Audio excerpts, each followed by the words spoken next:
It is great to be with all of our community expressions. And to get us started, I want you to do this. Take out your phone, all right? Now, I know in a lot of places they tell you silence your phones and put them away. But what I want you to do is go ahead and take out your phone. Everybody do that. All right, you got it? Got your phone? Okay, I want you to vote by actually kind of raising your phone as I ask you a few questions. Here we go. How many would say, I love my phone? Raise your phone. I love my phone. Okay. How many would say, nope, I hate my phone? I hate my phone. All right, let's give a third choice. How many of you would say, I both love and hate my phone? Is that me? That's me. I love it and I hate it. And I love it because it gives me accessibility to the whole wide world. But I also hate it because it makes the whole wide world accessible to me. So today, we are accessible 24/7. And it's all Marty Cooper's fault. Who's Marty Cooper? Well, Marty Cooper was born and raised right here in Chicago.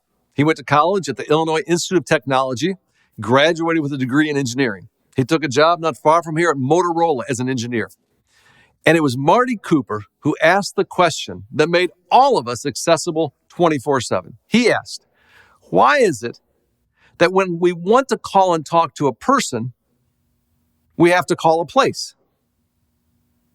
Marty asked the question in an era where every phone was tethered to a wall in our home by a short, squiggly cord.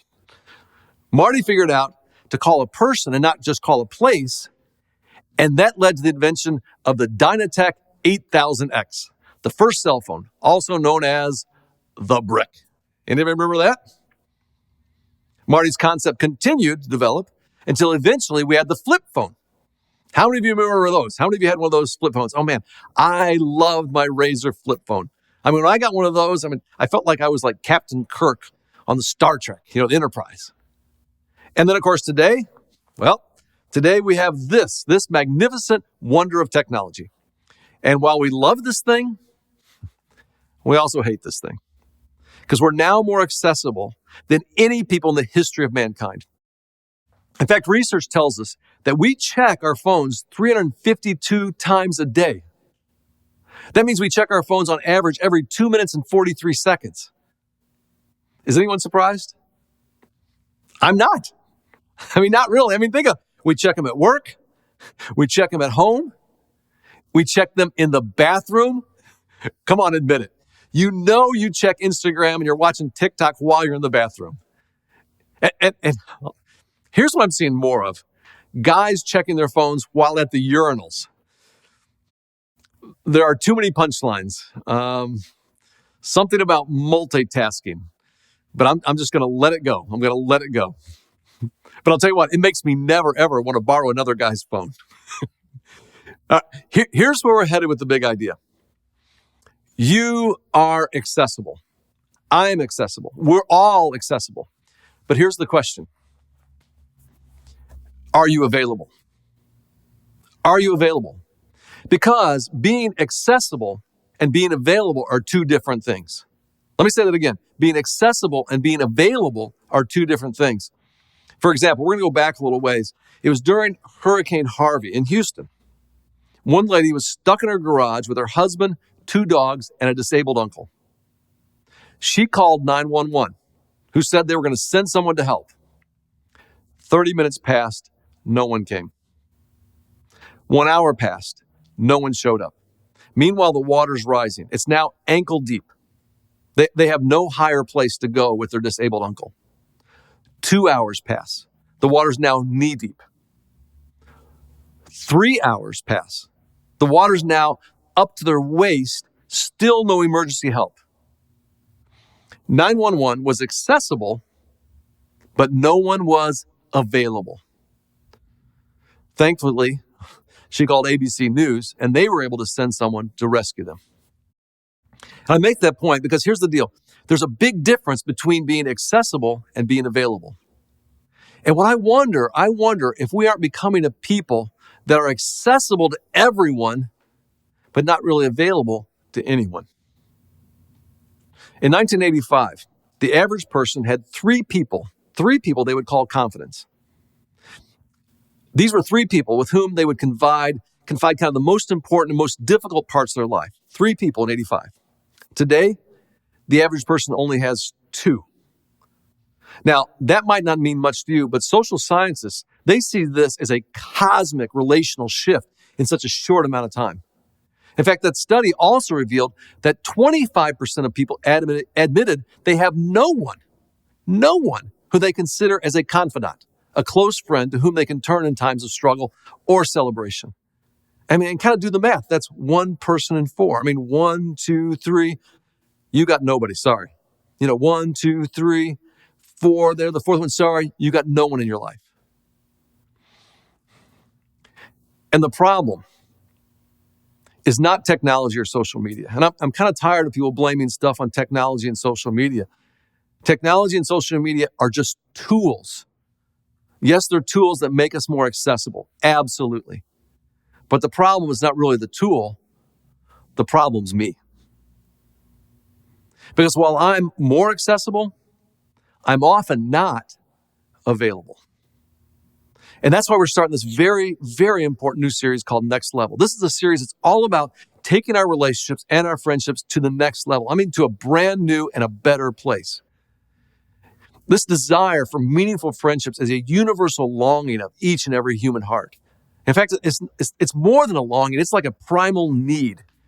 Author and researcher Brene Brown, she reminds us when she writes this: we are hardwired to connect with others. It's what gives purpose and meaning to our lives. And without it, there's suffering. God designed us for friendships. As a community of Christ follower, He intends for us to be connected to one another. The Apostle Paul describes it this way. He says, from Him, the whole body, joined and held together by every supporting ligament, grows and builds itself up in love as each part does its work. See, we're meant to be joined together so that we can grow together.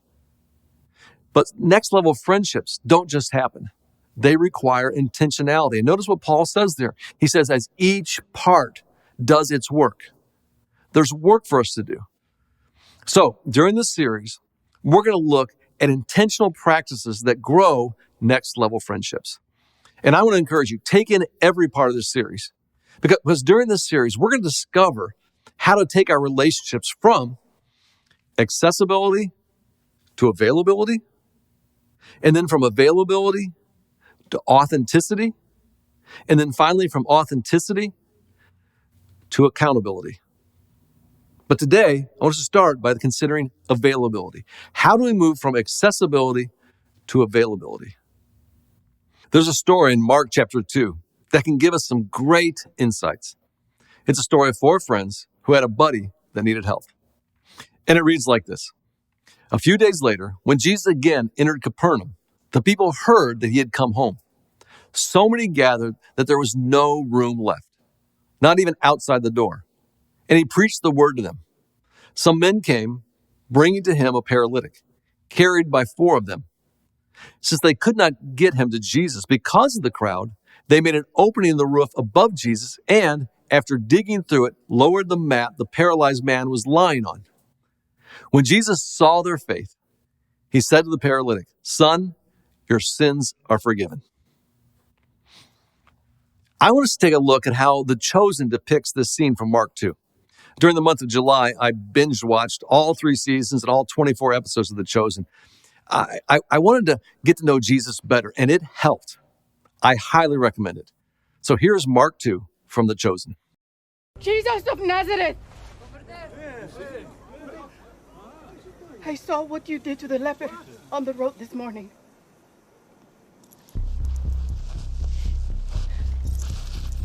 My friend has been paralyzed since childhood. He has no hope but you. Please, do for him what you did for the leper.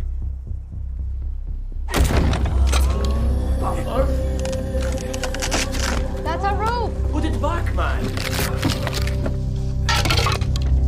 If you are willing, Rabbi, I know you can do this.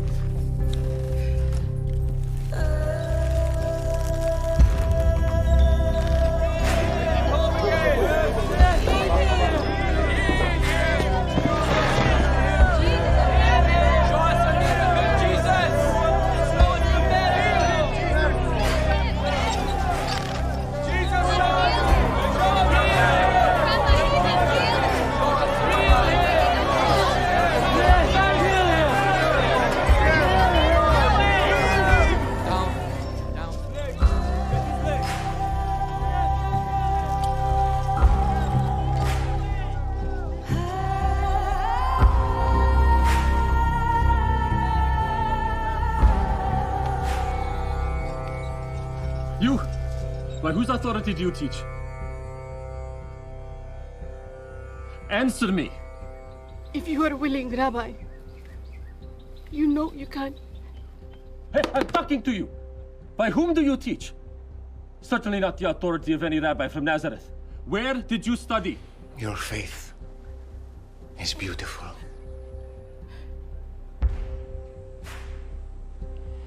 Son, take heart. Your sins are forgiven.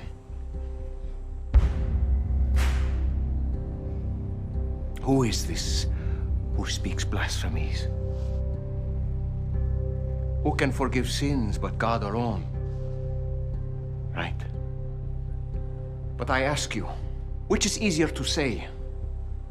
Your sins are forgiven, or rise up and walk?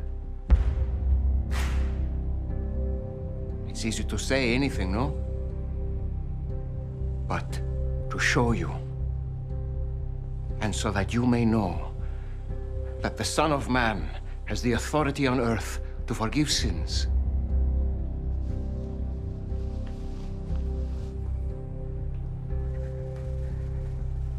I say to you, my son, rise, pick up your bed, and go home.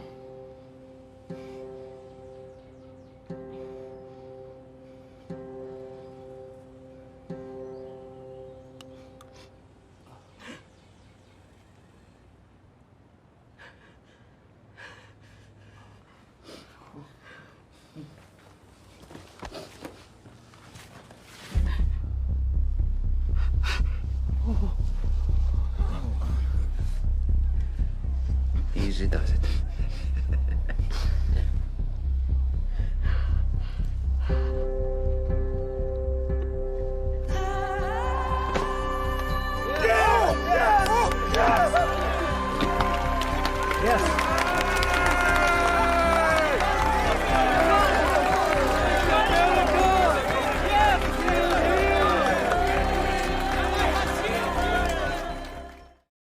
Imagine Jesus looking up at the four friends on the roof, quietly smiling. Verse 5 says, when Jesus saw their faith, he said to the paralytic, "Son, your sins are forgiven." Their faith.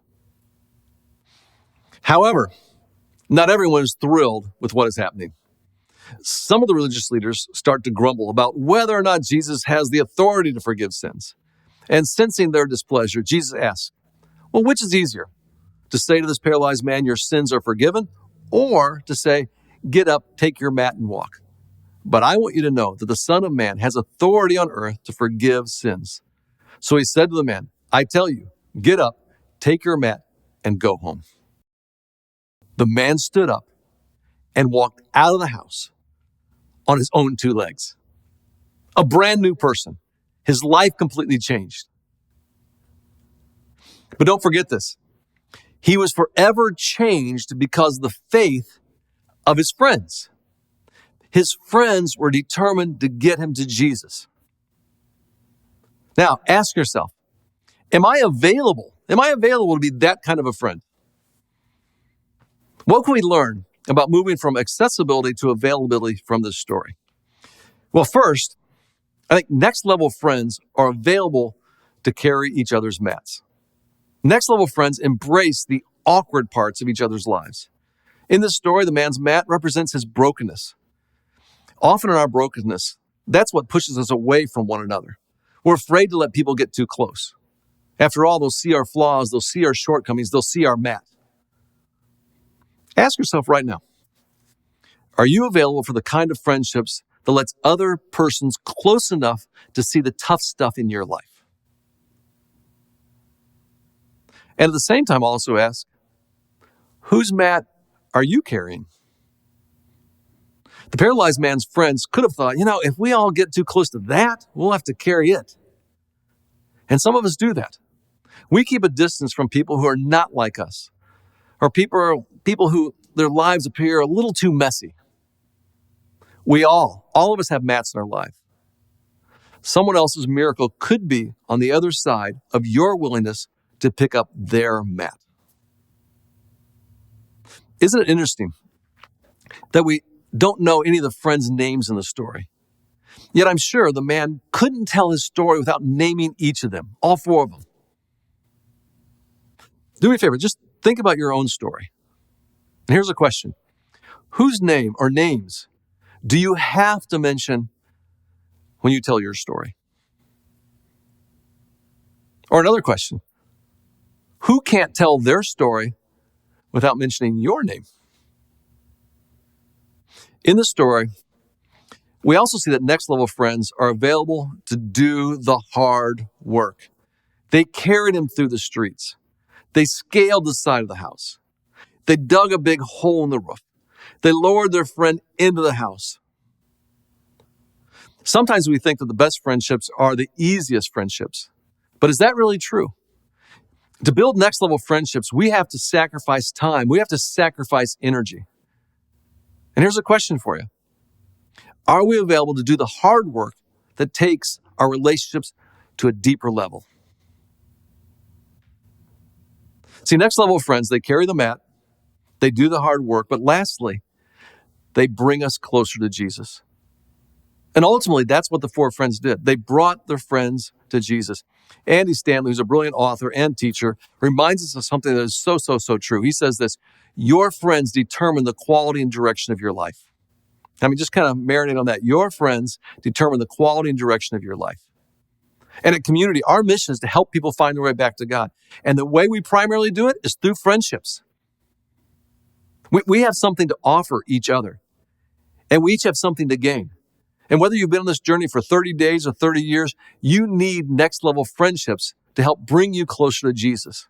And that's why we're continually encouraging everyone to get connected in a small group. And when I say a small group, maybe you're thinking right now, I'm just too busy. Or, I don't know enough about the Bible, do I?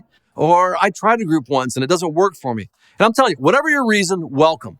Okay? Welcome to a community of people who have at one time thought many or all of the same things. But here's the deal. If we're ever going to take our friendships to the next level, we have to make ourselves available. So here's what I'll do. I want to wrap up with a two-part challenge for each and every one of you. Here's the first challenge. Get connected. Find a group and try it for a month. All right, just 4 weeks. I dare you, 4 weeks. It may be more awkward than awesome at first, but keep going. Go once, twice, 3, 4 times. Give God the chance to work a miracle in your life or in someone else's life by you showing up. Make yourself available. That's the first step. So if you're not connected in a group, I want to challenge you, get connected. And here's the deal. Today's the perfect day because it's the first day of our fall small group signups. You can learn more about our small groups by visiting communitychristian.info or by scanning that QR code right there on your screen. Just scan that, okay? Follow that, and we'll get you connected.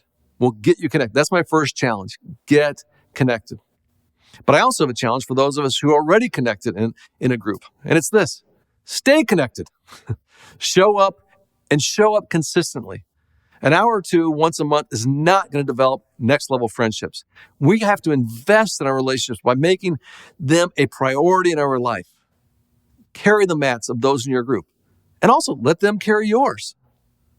Don't just think about small groups in terms of what can I get out of it, but also what can I bring to it? We get to the next level by making ourselves available to each other and staying connected. Some weeks, like my Tuesday night small group, I really need them. And other weeks, they really need me. And we truly get out of it what we put into it. So give it time. Over time, our stories and our experiences together, they build trust and commitment and just great memories. We'll start to see miracles because of the faith of our friends. Over time, we'll become a community of next level friends. There's a guy named Fred Craddock who was a writer from rural Tennessee. And before he passed away, Fred would tell a story about a very special community of friends with a very special tradition. Whenever someone new would come into this community, they would have a carry-in meal. And all of these friends would bring something to eat to welcome this new person. But the meal wasn't the special tradition.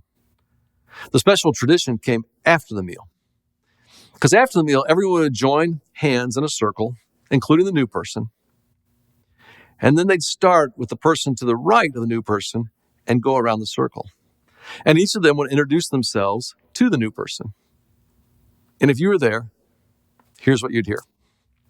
Hi, my name's John. I work at the gas station on Main Street. I'm really good with fixing cars. So if you ever have any car trouble, you can just call me, okay? Then the next person would speak. Hi, my name's Teresa. I love to bake, and people love to eat what I bake. Best of all, my pies. And if you ever need a baking tip or a pie for a special occasion, you just let me know.